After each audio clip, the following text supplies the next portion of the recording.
मैंने मोबाइल में समय देखा। 6 बजने में 5 मिनट बाकी थे। सुधा को अब तक आ जाना चाहिए था। वह समय की बहुत पाबंद थी। मेरी नज़र दरवाजे पर टिकी थी। 1.5-2 साल से यही क्रम चला आ रहा था। इसका क्या परिणाम होगा मैं भी नहीं जानता था। फिर भी मैं सावधान रहता था। जो भी हो रहा था वह उचित नहीं था। यह जानते हुए भी मैं खुद को रोक नहीं पा रहा था। माना कि वह मुझ पर मुग्ध थी, पर शायद मैं कतई नहीं था।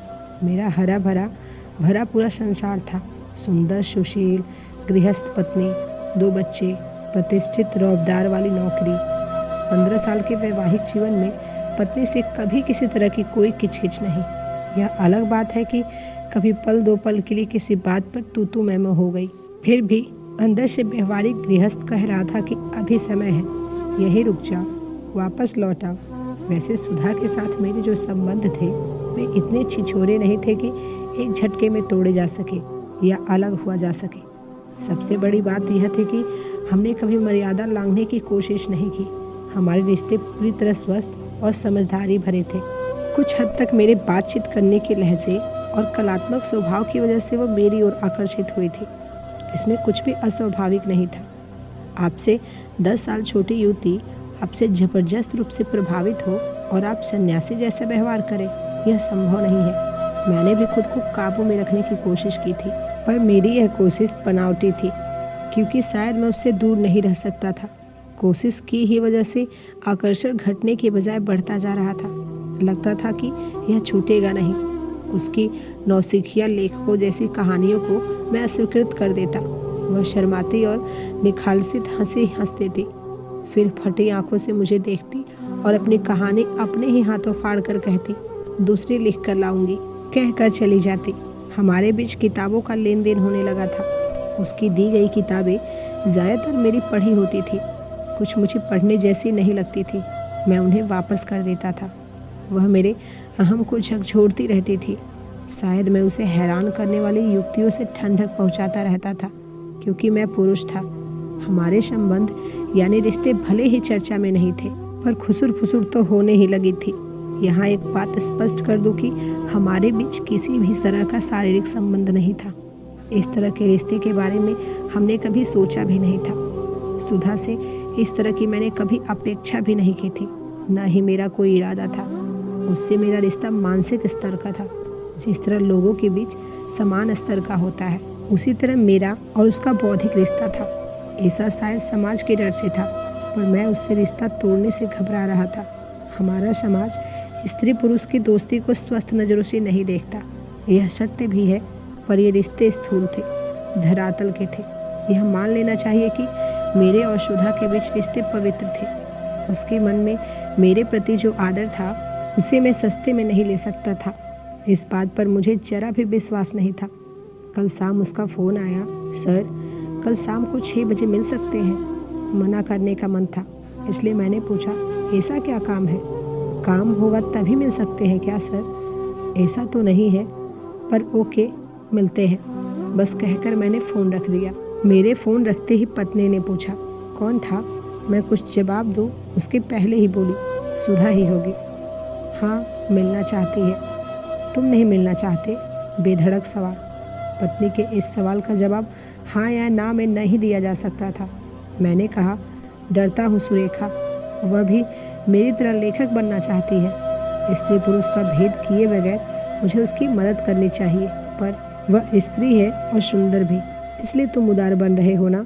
अगर ऐसा है तो घमंडी कहलाओगे, कहकर पत्नी हंस पड़ी। 10वीं पास गांव की पत्नी का अलग ही रूप। मैंने उससे पूछा, क्या करूं? मिलने के लिए तो कह चुके हो, अब पूछ रहे हो? मैं उस अर्थ से नहीं पूछ रहा। मैं पूछ रहा हूँ कि उसके साथ के रिश्ते को कैसे रोकूं सुरेखा? मुझे मेरी नहीं उसकी चिंता है। उसकी अभी नई शादी हुई है, वह मुझ पर मुग्ध है।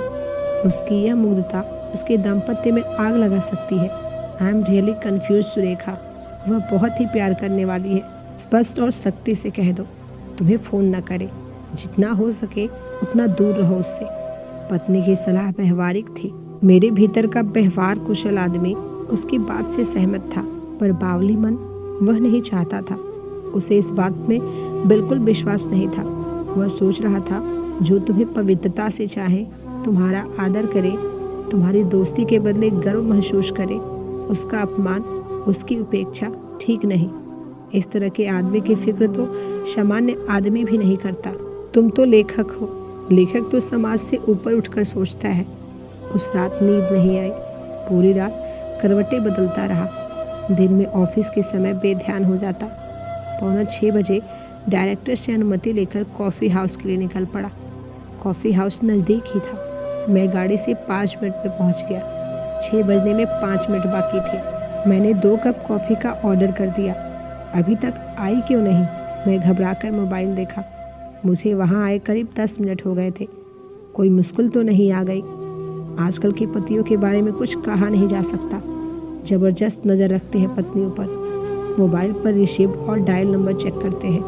व्हाट्सएप और फेसबुक पर फ्रेंड लिस्ट के साथ मैसेंजर चेक करते हैं। कोई गलत संदेश तो नहीं भेज रहा? मैंने माथे का पसीना पोंछा। दरवाजे की तरफ देखा। खिड़की की तरफ ताका तो शाम की गुलाबी धूप छटने लगी थी। मैंने सामान्य होकर बैठने की कोशिश की। आने जाने वाले असहजता भाप सकते थे। आखिर 6:10 पर सुधा आई।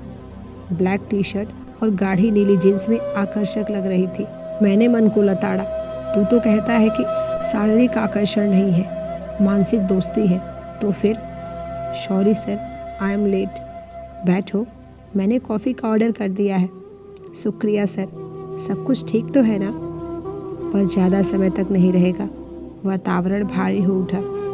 इतना कहकर मैं चुप हो गया था। वह भी चुप थे। थोड़ी देर बाद उसने चुप्पी तोड़ी। मैं आपको परेशान करती हूँ ना? सॉरी सर, ना चाहते हुए भी मैंने आपको फ़ोन किया। बात यह थी कि 1 सप्ताह के लिए मैं बाहर घूमने जा रही हूँ, इसलिए सोचा कि सर को। कहाँ जा रही हो? जी गुजरात, द्वारकाधीश। पति के साथ जा रही हो? साथ में और कौन कौन जा रहा है? मैंने पूछा। इसी के साथ मैंने लंबी सांस छोड़ी। वेटर 2 कप कॉफ़ी रख गया था। 1 कप अपनी ओर खिसका कर दूसरा कप उसकी ओर खिसका दिया। उसे कॉफ़ी ठंडी करके पीने की आदत थी। मैंने अपना कप उठाकर मुंह से लगाया। कप टेबल पर रखते हुए कहा, इंजॉय करने का टाइम है, करो। ईर्ष्या हो रही है क्या? मैं तो वही करना चाहती हूँ जो आपको अच्छा लगे, पर पास रहती हूँ तो भी आपको अच्छा नहीं लगता, और दूर जा रही हूँ तो भी आपको अच्छा नहीं लग रहा। आखिर मैं करूँ तो क्या करूँ? मर जाऊँ? कॉफ़ी अच्छी है, कहकर मैंने चुस्की ली। वह वैसे ही बैठी रही। वह कॉफ़ी ठंडी कर रही थी। मैं अपना कॉफ़ी पी गया। कप टेबल पर रखकर उसकी ओर देखा। पत्नी की याद आ गई। मन में आया कि कह दूँ कि यह हमारी अंतिम मुलाकात है, अब हम आगे से नहीं मिलेंगे। तुम अपने परिवार में मन लगाओ, मैं अपने परिवार के साथ खुश और सुखी हूँ। अब हमारी उम्र तुम्हारे साथ फॉग गाने की नहीं रही। तुम मेरी आंखों के नीचे गड्ढे देख सकती हो। फैलते रेगिस्तान जैसा मेरा सिर, अब इसकी विशालता पर गर्व महसूस नहीं किया जा सकता। मेरी बदरूपता का ढिढोरा पीटता मेरा यह पेट। यह सब तो ठीक है, पर मैं एक जिम्मेदार व्यक्ति हूँ सुधा। कुछ मांगना है गुजरात से? नमकीन, किताबें या कुछ और? नहीं, कुछ नहीं मंगाना। कोई ख्वाहिश, मन्नत? कौन पूरी करेगा? द्वारकाधीश। कहते हुए उसकी आंखों में सावित्री की श्रद्धा थी। मैं खिलखिलाकर हंस पड़ा, पर उसकी श्रद्धा की ज्योति जरा भी नहीं डगमगाई। आपको हंसी आ रही है? उसने एकदम शांति से पूछा, धैर्य खोए बिना। एकदम अलग रूप। उस समय उसकी आधुनिकता अदृश्य थी। मेरी नास्तिकता से वह अनजान नहीं थी। फिर भी उसका इस तरह से कहना मुझे हंसने के लिए प्रेरित कर रहा था। इसमें कुछ अस्वाभाविक भी नहीं था। पढ़ी लिखी महिलाओं की इस तरह की इच्छाओं को मैं हंसी में उड़ाता था। बोलो, क्या चाहते हो? वह अभी भी पहले की ही तरह गंभीर थी। मुझे मजाक सूझा। मांगो। उसने आंखों से ही हाँ कहा।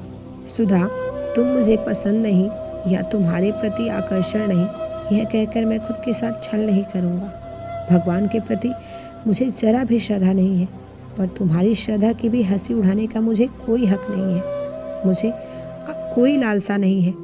मुझे जो मिला है वह बहुत है। पत्नी, बच्चे, प्रतिष्ठा, पैसा और तुम्हारे जैसे सहृदय मित्र। आखिर और क्या चाहिए? बस मुझे तुमसे एक वचन चाहिए। क्या? हमारे बीच यह पवित्रता इसी तरह बनी रहे। हमारे इस विरल मित्रता के बीच शरीर कभी ना आए। मित्रता की पवित्रता हम इसी तरह बनाए रखें। हमारे बीच ना समझी की दीवार ना खड़ी हो। बोलो, यह संभव है? मेरे इतना कहते कहते उसकी आंखें भर आई। कॉफ़ी का कप खिसकाकर वह बोली, मुझ पर विश्वास नहीं है सर। आपने मुझे बहुत सस्ती समझा। स्त्री हूँ ना, इसलिए। पर चिंता मत कीजिए, मैं वचन देती हूँ कि। इसके बाद बची कॉफ़ी एक बार में पीकर बोली, आप लेखक हैं।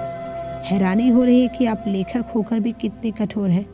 लेखक तो बहुत कोमल होता है, आपकी तरह पत्थर दिल नहीं। मैं सन्न रह गया, शायद अस्वस्थ भी। मैंने अपना हाथ छाती पर रख कर देखा, दिल धड़क रहा है या नहीं। तो दोस्तों, यह थी हमारी आज की कहानी। आपका क्या कहना है इस कहानी के बारे में? कमेंट करके ज़रूर बताएं। वीडियो को लाइक करके चैनल को सब्सक्राइब कर लीजिए। साथ में घंटी को दबाकर ऑल पर सेट कर लीजिए ताकि आने वाली वीडियोस आपको तुरंत मिले। मिलते हैं एक और नए वीडियो में, तब तक के लिए धन्यवाद।